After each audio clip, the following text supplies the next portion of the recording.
we don't want to say good afternoon, do we? Fuck's sake. See, do you know what? When he's not here, I do this like I'm a pro. How you doing, everyone? Welcome to the PIK podcast. And today's guest, I've invited Leighton Homer. Leighton Homer. I've been watching Leighton for a little while, and I've been following your journey, man. I've been really impressed by what you're doing. And I've seen some of the photos you put up of when you was in active addiction, and then some of the stuff now. And the transformation is pretty special. Yeah, definitely. And what really caught my attention actually was some of the work you've been doing, but we'll come to that a little bit later on. You just kick us off, take us from the beginning, mate. So, how did you end up kind of street homeless and living rough and using drugs? So I'll start from the beginning really. So since being in recovery and having the ability to speak to my family, they acknowledge that my behaviour started from around 3 to 4 years of age. Like, I think I had mental health as a kid, you know what I mean? Like ADHD, bad behaviours.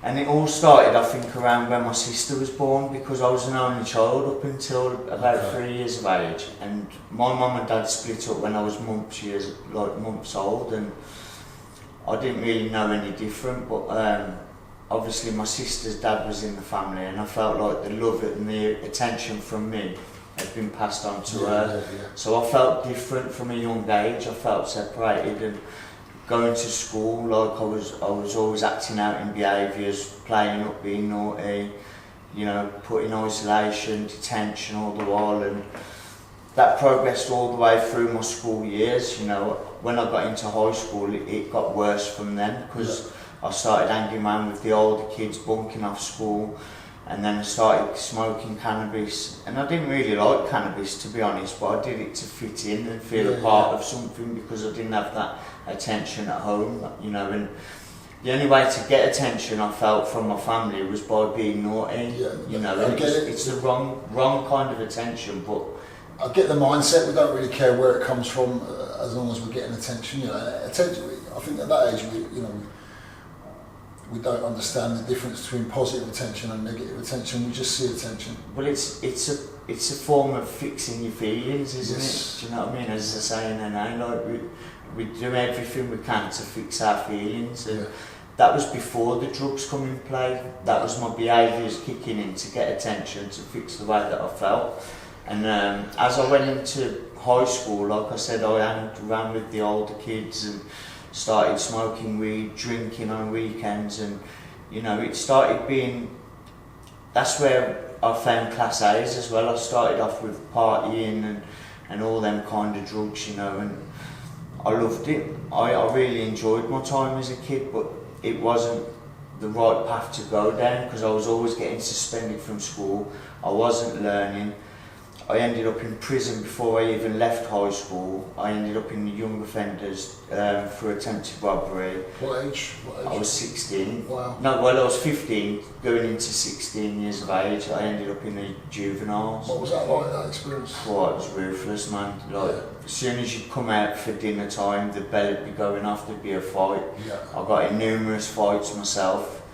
It opened my eyes to a whole different world, you know, like, they send you to prison to rehabilitate you, and I feel that you end up worse off, because you surround yourself with the same kind of people who are criminals, and you learn new tricks of the trade and things like that, do you know what I mean? So prison made me worse. I ended up being more volatile than I actually was. I worked with guys in prison, you know, in a previous job that I've done, and you know, and you'll know this yourself. You know, when guys are in prison, you know, prison's not a scary place because you're conditioned to survive. And I've said this on a previous podcast. You know, take those guys off the wing and then put them in a room and ask them about how they're feeling, and you'll see a different reaction. Almost like a trauma response. Definitely. Because they're not used to talking about how they feel. Put them on a landing, you know, kind of in an area where it's hostile. And you know, they're on their game. You know, so it's really easy to survive because they're kind of trained, geared up to do that, and you know, because that's why prison doesn't work in its current form. Definitely. Sorry, Karen. So I ended up getting out of prison, and because I'd been in jail for so long, I ended up being kind of institutionalised, and I come back out into society, and my crime rate got worse. I was doing more robberies to party on a weekend and things like that, and I ended up back in prison again, and that's been my lifestyle.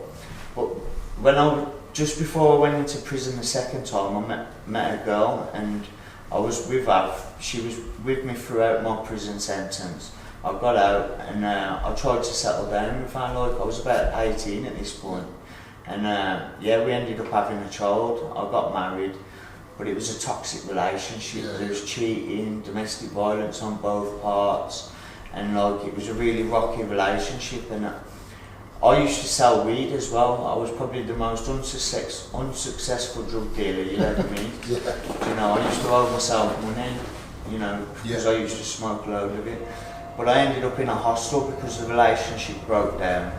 And at that point, I used to look down on smokers, like smackheads, and think dirty and all that, like. But when I moved into this hostel, and it was full of smokers, and I ended up being friends with them, but being unsuccessful at selling weed, my mate made a suggestion to start selling something that I don't take, hence the heroin come into play. So you were shot in heroin? Yeah. And I was surrounding myself with these people who I became friends with. And they say, don't they, you are what you surround yourself with. Absolutely. You can't go to a barber shop without getting your hair cut, so the curiosity got the better of me, and I ended up smoking. And that's when it started, really. And it took, because of the feelings that I was feeling with, like, my relationship breakup, it put that safety blanket on me. Yeah, you're not feeling nothing. No, it took it all away from me, man. And even though the first time I smoked it, it made me volatile sick, I still enjoyed it.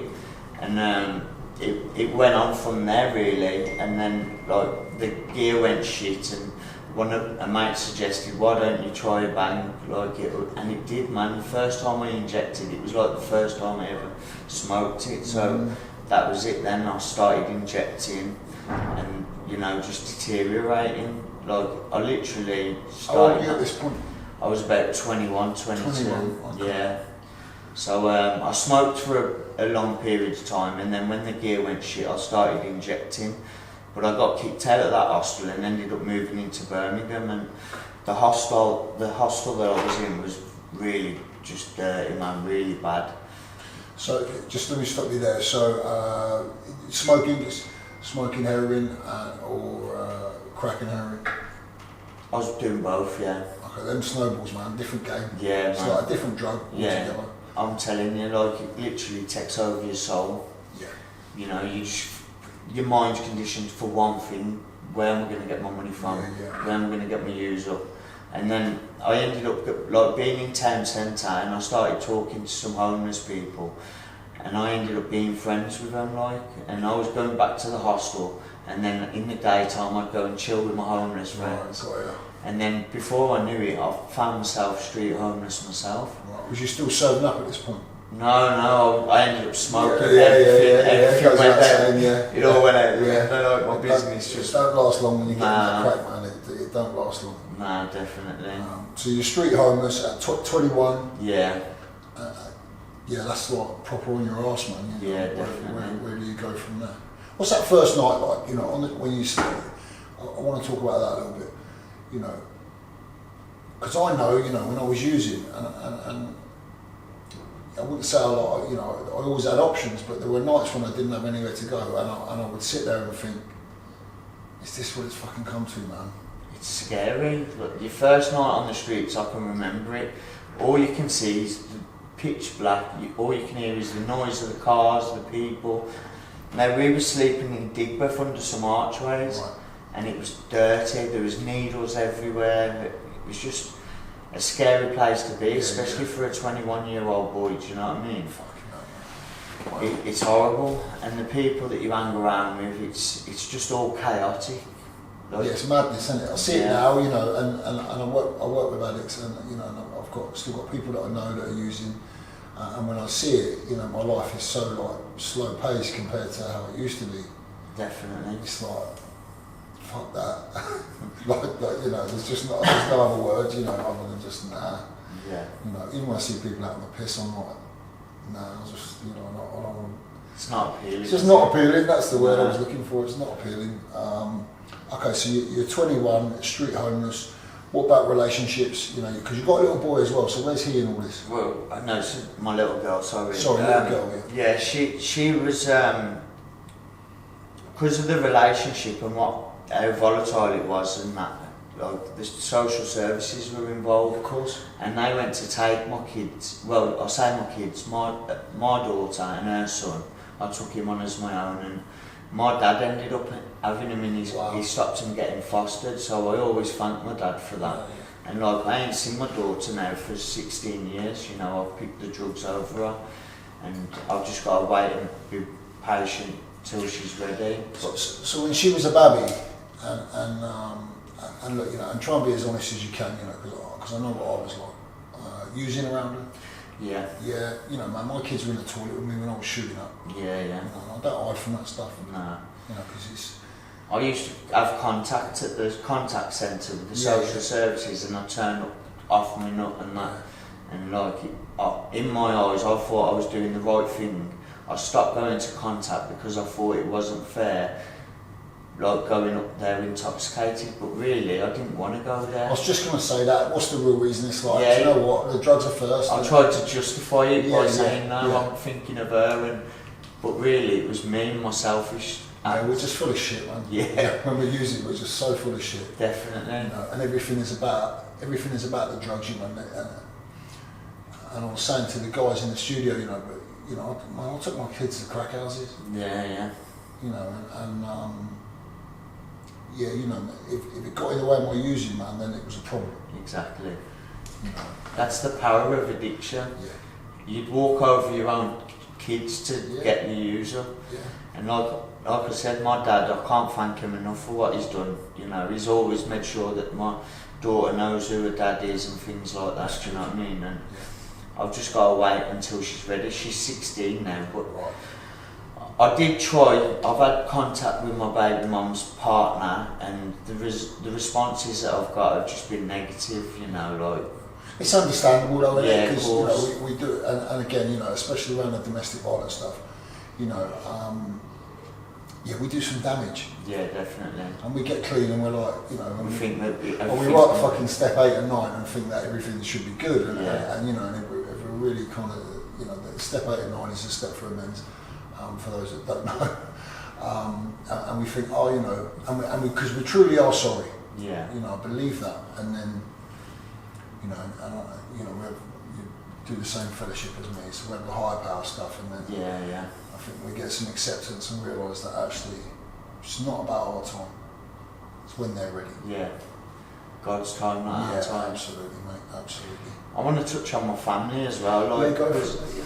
The things that I've done to my family, they've never turned their back on me, but I literally abandoned my family. Do you know what I mean? I chose to go on the streets, and it was painful for my family to see. And I burgled my own mum's house in active addiction. I'm not proud of it, but that's what I did. I went there to get money to school. She wasn't in, so I forced entry and stole an item. That's how powerful it is. I robbed my mum on Mother's Day. Yeah, it's what I mean, man. It's not good, is it? But for years, she never trusted me to know where she lived or anything like that, which was understandable because of what I've done. Do you know what I mean? And being in recovery now, I can actually say that I've got a really good relationship with my family. Like, I helped my mum move into a new house.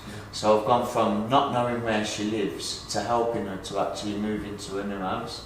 And my dad's always been supportive and things like that, but I'd go months and months on end without speaking to my family, and they'd be worried, but I wouldn't know this because I was deep in addiction. And when I ended up in prison, I'd phone my mum from the prison, of course, and she'd be like, "Thank fuck, at least she knows I'm safe." And she used to say that she used to wait by the phone, waiting for a phone call that her son would be dead. My mum used to say that. She drove past me on the streets and burst out crying and things like that because she'd seen her son in a mess, you know what I mean? Sitting there begging for change because the shoplifting got that bad for me.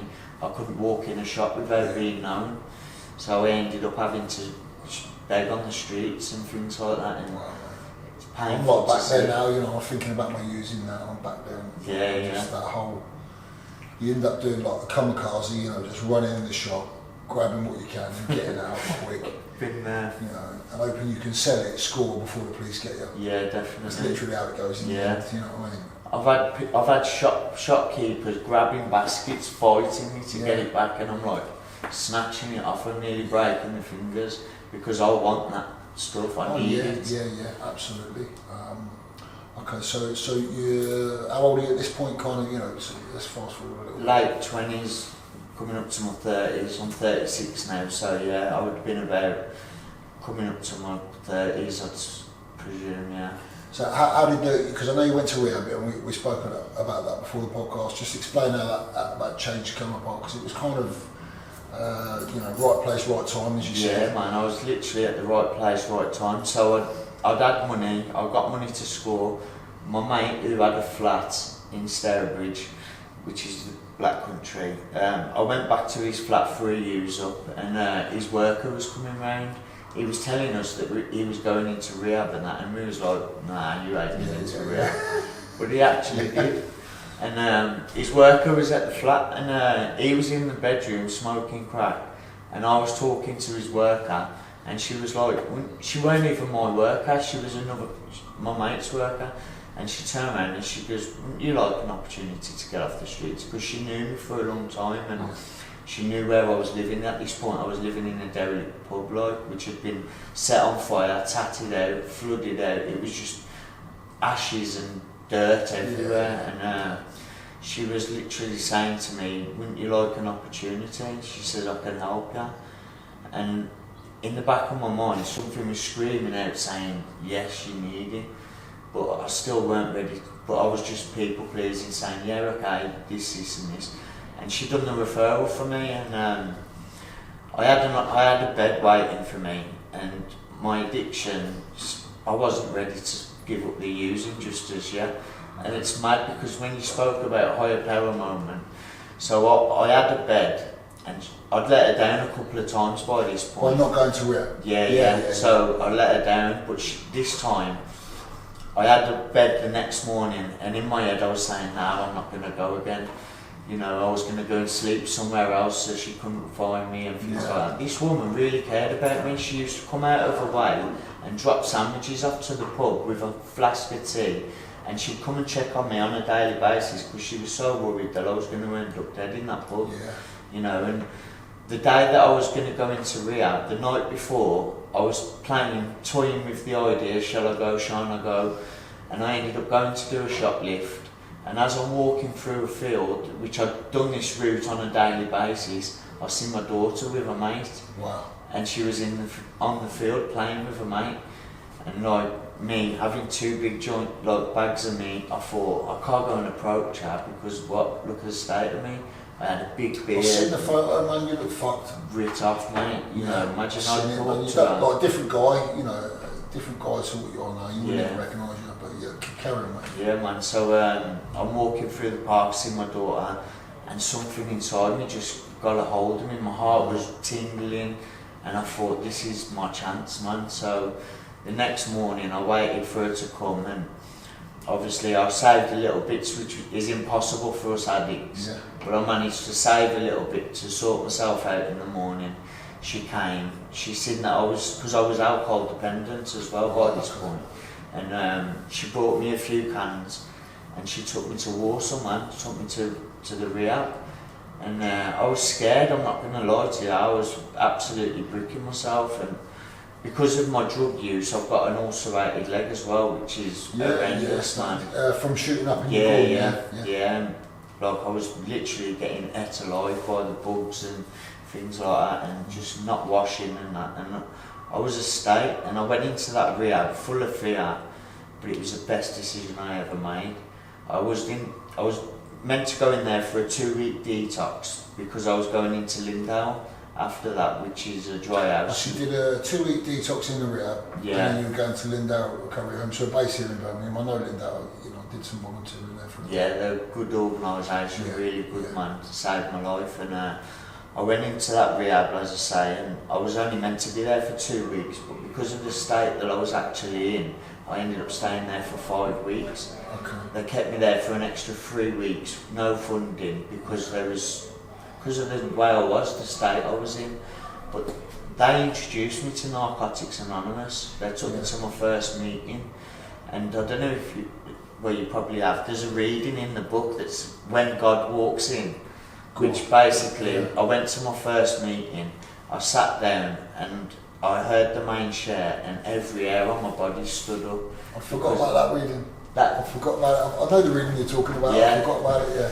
He told my story, man. Yeah. The bloke, literally, and I had to fight every bit of my strength to hold the emotions in and not cry, but every hair on my body was standing up, and that's when I knew that there was something out there for me and I needed to do more. Yeah. So yeah, I got through rehab. So you did 5 weeks there, then you went into Lindale. Now I know Lindale, they've got a good setup there. You go in, you do groups for a little while. Yeah. And then I think it's 12 weeks or something. 12 I went through the whole groups, man. You know, it didn't Yeah. matter how clean you were when you went in there. You did the 12 weeks groups. Yeah, which that was good, man. That was really educational. Yeah. They got you to learn about yourself and things like that, you know, Yeah. things that I didn't even know. Yeah. And you had to attend 3 meetings as part of the Yeah. programme, Yeah. which, you know, I still do today. And I think the thing about, you know, dry houses is you know, like everyone can go to rehab, you know, and then when I get out, that's when I'm gonna be tested the most, Yeah. you know. But the thing with the dry house is I learnt to recover in the community. Can I tell you a little story? Go for it, yeah, go So for when I got out of rehab and I moved into Lindale, I was thirsty, I needed a drink. So I went into the shop and it ended up being an off licence because it was right over the road. And literally I've gone there to get a drink, and being alcohol dependent, the beer aisle lit up like a Christmas tree. Yeah, yeah. But I didn't pick up a drink, man. I picked up a can of pop and it cured the first. But that was the first test of getting out of rehab. And I know those moments, man. You walk out and 2 seconds, Aaron, just silence that phone for me, please. Sorry, my fault. It's my phone. It's fucking pinging off, man. My head falls off with that stuff. Yeah. You should see some of the outbursts I've had on podcasts. You know, shouting at people. But you know, I like to keep the stuff in. I like to keep it into it now. You know, like I know those moments. You know, like for me it was cracking heroin. You know, and for you, and I was never an alcoholic. But you know, when I conquered them moments, and I'd come out and be like, I might just have this. Yeah. Like, you know, or like I might just be able to not use it. You know, like I just realise, you know, because we can go through recovery and think that we're not really getting it. Yeah. And then when the test comes and we get it, we're like, fuck, yeah, I made it. You know. It has overpowered me a couple of times since being in recovery. Like, Okay. I have had a couple of use-ups, you know, Okay. but I've always come back. They say NA ruins your using, and it actually does. Because when I used, all I kept thinking about was letting myself down, letting my support network down. And you know, that's a big thing about being in NA. Like, the people that I've met are just people who don't want nothing from you. And living the life that we've led, like all it is what you've got for me, what can I take from you, you know, that. And I come in with a front. I didn't trust nobody, because all I've done is been in jails, been on the streets. I've never had any trust. I've had real big trust issues all my life. Yeah, yeah. And coming into recovery, I found it hard to make friends. Yeah. It took me a long time, you know, but I started slowly breaking that barrier down, you know, and letting It's people hard, mate, you know, it's hard, you know, especially where we grow up. And you said something there, I'll jump back to that in a sec, but especially when you grow up, you know, it's like trust, man, it leaves you vulnerable. Yeah, It gets you into trouble. and it gets you hurt, man. Yeah, and you know, and I suppose if we come into recovery, you know, and I say it like I've got it boxed, but I haven't, you know. Like being hurt is part of life, you know, Yeah. and feeling stuff, you know. And you said something there, my sponsor would tell me off for saying that, because I said NA fucked up my using, and my sponsor, he's got 30 odd years, he's AA, And he put me straight. He said, no, you fucked up your using. Which is right, yeah. He said, no, you didn't fuck it up. It was fucked before you got in. Yeah. But I hear what you're saying. It's like, you know, when we've had a taste of recovery, it's really hard to go back to that life. Oh yeah, definitely. You know, totally hard. You know, and we know it because even from, you know, if we're shooting up, you know, and we know it, man. When we're doing it, it's like this ain't going nowhere. It's like it's more painful than when you was actually out there because you know where it'll lead you. Yeah. And I think I've got that fear now of going back to how I was. Yeah. And that's why I do what I do and try and support others. I mean, I volunteer now as well, like, with the Hep C Trust. And yeah, that's where I started out. Hep C was Trust. it? Yeah, Oh, yeah. I started out in Birmingham actually. I did the training in Birmingham and then went down to Oxford and worked with some guys down there. Yeah, I love it, mate. I absolutely love it. Now, in my using, I wouldn't get out of bed for a paid job. Yeah. And now I've get out of bed and work for free because it's all about giving back. And I've set up some teams in the area that I used in, and when I see people, like yesterday for instance, I'm not going to mention his name, but there was a lad who was really hard to engage with. He was on treatment and he wouldn't engage with none of the staff. Right. He stopped taking his meds. Now I went up there yesterday and he seen me, and straight away we had that connection because I've known him from my past life, and it was kind of like he was inspired about the way I am. He knows today. who you are. He knows that you're real, and, Yeah. and that you're not just you're trying to achieve some outcome or some objective. It's like actually, you know, but we kind of roll around together. Yeah. So like, I want to try and help you. Exactly, and he was asking if I could support him through the process, and Brilliant. obviously because I'm a volunteer, I've had to take it back to the team and see what they say, and they haven't got an issue with it. Brilliant. So me doing with what I'm doing today, it helps others, Yeah. and that's why I do a lot of work with the homeless as well, Yeah. like giving away with them. So jump in about that, because I've seen a couple of your posts on Facebook, and you know, I kind of watched your journey, and what really caught my attention was I see you were doing like a rough sleep. Yeah. You know, so talk to me about that a little bit. So it all started just last Christmas. I made a decision to go and do a homeless sleepout and go back on the streets and give back to the community kind of thing. So I've done a GoFundMe, and it done quite well. I managed to get enough ingredients to. I fed the whole of Birmingham, all the rough sleepers, Yeah, brilliant. and I was going around people all through social media collecting clothes, socks, all gloves and things like that. Do you know what I mean? And there's a place called Mambo Island for a reason, because all the drug addicts, they all congregate there, and you know, and I ended up going there with a boot, well, not a boot full, I had a car full of stuff for them, and it was a good turnout. I knew a lot of people as well, like who I'd been rough sleeping with, and they was proud and pleased to see the outcome of what recovery's given me. Brilliant. And they say it's that attraction, you know. Yeah, attraction, not promotion. Yeah, because obviously them seeing me clean and doing the things I'm doing. Yeah. I've helped a lot of people come into the rooms, like, so. So talk to me, and I noticed, I know a little while ago it was a charity fight. Yeah, man. Yeah, so how did you get into that? So I've since being in recovery, I met a few people who go to the boxing gym. Now I boxed when I was a kid anyway, like nothing for a long period of time. My granddad used to take me, and I've just always loved boxing. Like it's always been my favourite sport. So you were training for it. Where were you training? What was the name of the gym? Cogan's Corner. Yeah, they do a lot with recovery. Yeah, there's a few people who've gone through recovery there, like, so, yeah, man. So you're down the road from Changes. That's the one, yeah. Because I did a Sean Cogan. Yeah. He's a good guy, man. He, you know, he puts a lot of time and effort into his people at the gym, you know what I mean? He wants the best for everyone, and he's helped me a lot with, he even donated some clothes and trainers for the homeless as well, you know, so, yeah, I started training there just to get my fitness up and going, and because I'd done that homeless sleep out, I didn't want to come across as a beg, keep asking people for money to donate for, so because I was training at the gym, I thought, you know what, I'm going to actually do a fight and donate my whole purse to the homeless. How much did you raise? I made about 500 quid, That's man. alright, man. Yeah, That's it good. is. You've Yeah, got another one coming up soon. I've got one in the 19th of October and one on the 8th of December. Okay, good. So if people want to donate to that fight on the 19th, who's it with? It's with, is it with Ginge, is it? Yeah. Ginge from Chardon. He didn't want to come on. No. I'm not gonna. He's a busy man. He's a busy Well, I don't man. know about that. I don't know if that was the reason, but but you know, we'll leave it there. With that, yeah, I'm so tempted, but I'm just not going to say any more on it. But no, I know you reached out to us, yeah. and you know, we couldn't afford it. Yeah, definitely. That's what we'll say about that. Maybe you'll see this in one couple. Hopefully, yeah, you know, maybe you'll find some humility. I don't know. Yeah.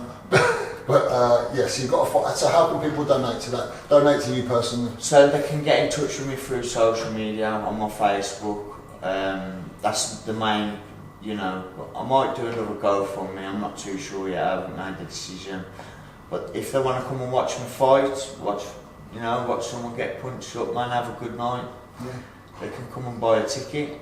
Just get in touch with me on Facebook or through Dan. Get in touch with me and I'll send people your way. Yeah. Definitely. And then send me some stuff when it's all, you know, the promo stuff, and we'll push it on my page. Yeah. You know, there's a few thousand people on there, so. Definitely. This fight in October, I'm fighting, you know, Subs from Small League. No. He's a social media influencer Okay. as well. He's friends with like the likes of Ginge, JK, and things like that. And, Yeah, I've heard a few of them, you know, a few names. But yeah, so he's FRB's organisation's called. right, okay. And it's I'm actually honoured to be I was on the first fight with Tommy Hench and Luke Dyson, and that didn't go Tommy's way, so now they've got a rematch and I'm on that card as well. So I'm on some pretty good cards, to be fair, for a white collar man. Yeah, no, good. So what's next for you, mate? You know, kind of, you know, I know you're doing your homeless stuff. Yeah. You know, what's the vision? What's the long-term plans? So if I could work with the homeless every day, I'd make it my full-time job. I literally would, but I'm just one man on his own trying to make a difference, you know. So at the minute, I'm just going to stick to the Hep C Trust, get a job with them, and hopefully get some more funding, and you know, hopefully let this homeless thing grow. It's just more of a hobby than you know, anything else, but I would do it every single day if I could. Yeah, maybe like a CIC company or something, like a community interest thing. But you'd need support from the community, that's the only way I can do it. Yeah. And I do get a lot of people donating, you know, like with clothes, people donate money through like the messenger and that, they message me and I give them my bank details, and I make a massive stew and they love it. They love it, man. Get all the stuff from Aldi and do them a massive stew. Oh, nice. Yeah, Nice. Okay. I could do with a load of coats because obviously Winter's it's coming up to, and you know, it's coming up to the winter and a lot of them will be freezing. And when I worked in drug services, you know, deaths always go up in the winter. definitely. And you know, and people think that, you know, you'll see a lot of stuff in the media about people dying of drug deaths, and it really isn't the case. It's drug-related deaths. Yeah. You know, the body's so fucking torn apart by the amount they're using, and then, you know, someone gets hypothermia or they get pneumonia or, you know, some infection in the lungs, and that's what kills them. My personal experience, when it was coming up to winter on the streets, I'd have to take that much drink and drugs to get that intoxicated. You wouldn't feel them. Yeah, got you, mate. Yeah. But I'd more than likely put myself in jail for the winter. Yeah. Well, yeah, and that's where it takes you. Yeah. Listen, mate, it's been really good to have you on, and I really appreciate, you know, we've talked openly, and hopefully, you know, I can see you've relaxed a bit now from when we started. And yeah, look, good luck with the future and everything that you're doing, mate. Nice one, man. Yeah. All right, thanks. Been an honour. Take care, mate.